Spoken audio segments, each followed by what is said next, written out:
This afternoon, federal judge Tanya Chutkan, that's a name that might ring a bell if you remember the legal exertions of special counsel Jack Smith. Well, she held a preliminary hearing on the constitutional limits, if there are any, on Elon Musk's efforts to run, manage, and enforce the decisions of the Department of Government Efficiency. I want to bring in Tennessee Republican Congressman Tim Burchett. He serves on the newly formed House Department of Government Efficiency subcommittee. Congressman, I'll get into DOGE in a second, but first, if with your permission, I'd like to ask you a broader philosophical question.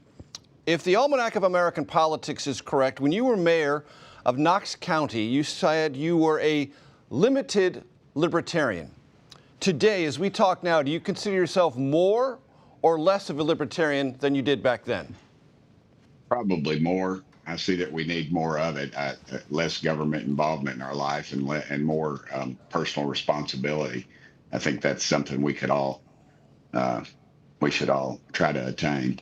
And how does that influence the way you are deciding how good a job Elon Musk and DOGE are off to? Well, I think they're doing an excellent job, actually. They're exposing a lot of horrible things. You know, who'd have thought that we were sending $16 billion to terrorist organizations? And I have a bill right now currently to defund the Taliban, who are sending about 40, that we know of, about 40 million a week. I just think Americans, that money should be in their pockets, or it should be expended on Americans that are in need. Case in point, the people in Upper East Tennessee and Western North Carolina who were hit by Hurricane Helene. You know, we voted for $100 million under the previous administration for them. And I didn't vote for it because I knew probably the money would be misdirected or, in fact, stolen. And, in fact, I felt like it was $54 million to house illegals with FEMA money in New York. So I think, case in point, Americans are more responsible of handling their own money than the government. Do you want Elon Musk and his associates to cancel payments from the federal government, or would you prefer President Trump send a list of things that he believes are either wasteful or misdirected to Congress, and then have Congress kill that funding through an appropriations process, or maybe the process by which you have to fund the rest of the government come middle of next month? I'm in favor of more of a hybrid type situation. I'm just going to be honest with you. I think that Elon Musk and the DOGE group and President Trump probably have about 100 to 150 days before Congress loses its guts. Because I'm afraid what's going to happen is you're going to see that some of this money is flowing back to Congress members, either through family members, wife and or girlfriend that maybe works at one of these organizations or one of the companies or endless corporations that are attached to it.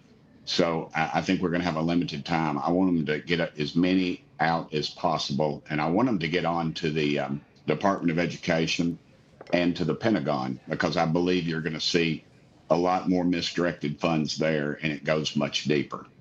So if I hear you correctly, Congressman, what you're afraid of is 100 days from now, maybe 150 at most, Republicans and Democrats are going to go wobbly and not back any of this, or not back nearly enough to please you. Yes, sir. I think what will happen is you'll see, and I used to be called a conspiracy theorist, and now I'm just called a realist. I think you'll see the Republicans, the House will put forth a measure that's very conservative, and the Democrats will put one out equally as conservative, but they will not align. And the people in charge will know that, and then you'll just see, again, it'll just run aground. So I think right now, and Congress has to have the guts to back up what the president does. Any executive order the next president can undo, but it's a little tougher when Congress puts it in action. I think we need a clear plan to start doing that. And real quickly, just yes or no, 2,000 people removed from Energy Department. You okay with that? If they're not doing their job, what it's designed to do, I suspect, like most government departments, though, they're very bloated. I met with a guy this morning who said, you know, he showed them how to save money, and he did at his place. And then as soon as he left, they brought the people right back in, and they're not saving any money. So, yeah. How about 1,000 from the Veterans Administration? If they're not doing their job, the trouble you have with the VA is that, you know, veterans ought to be able to go to any hospital or doctor in the country. Just bring a card and say, here's my DD 214, an honorable discharge, and they ought to be able to receive the top medical care in the country. Currently, though, they're bused to VA hospitals in places, and and some of them, we're pretty fortunate here in Tennessee, but some of the VA treatment centers and hospitals, I understand, are not doing their job. So if they make it more efficient, they get rid of a bureaucrat, I'm all for it. How about 3,400 from the Forest Service? I would support that as well if they're not doing their job. If these people are out in the forest doing their job, they're preventing wildfires, the ones that ravage California, then I'd say we need to keep them. But again, you're looking at these programs that have been bloated for years, and everybody, and that's the power in government, is employment. You start employing people, and currently a lot of the federal government are no-show jobs, and that's where we're running.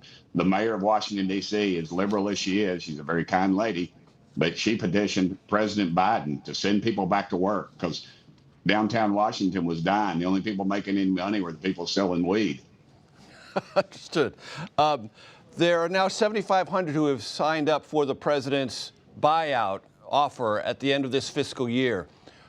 When that bill comes before Congress, will you vote to provide the money to pay out that early retirement program? Yes, sir. I did that when I was mayor of Knox County, and we reduced the unbelievable amount of about over $40 million in debt. Of course, now that doesn't look like anything. We spent more than that since I took my last breath in the federal government. But in Knox County and in Tennessee, $40 million is still a lot of money to save. And yes, it is a cost-saving method, and it will. I think it's a wise decision. It's what businesses do. We talk about business-like principles, and that's exactly what President Trump is doing. Congressman Tim Burchett, thank you, sir. Thank you. It's been a pleasure.